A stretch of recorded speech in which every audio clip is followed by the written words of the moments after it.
Kesi kubwa ambayo inaendelea huko Paris ambapo Ufaransa, ambapo watu 10 wanakabiliwa na mashtaka kwa kueneza uvumi mbaya na usio wa kweli kwamba Brigitte Macron, mke wa rais Emmanuel Macron, ni mwanaume aliyezaliwa kwa jina la Jean-Michel Tronchineux.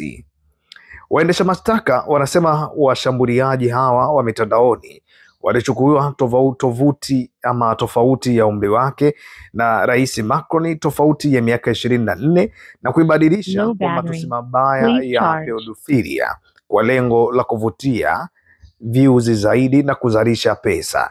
Lakini hata mtangazaji wa Marekani Candace Owens anakabiliwa na kesi tofauti ya kashfa kwa kurudia madai haya. Kesi hii inasisitiza kwamba taarifa za uongo mitandaoni huleta athari za kisheria duniani kote. Ufaransa inatumia kesi hii kutuma ujumbe wazi: kashfa na uenezi wa taarifa za uongo hautavumilika hata kidogo. Lakini kuanzia mgogoro wa ajira unaotolewa na AI, kumekuwa na changamoto kubwa sana ya kwamba AI inachukua nafasi kubwa za habari hivi sasa, zingine hata zisizokuwa za kweli.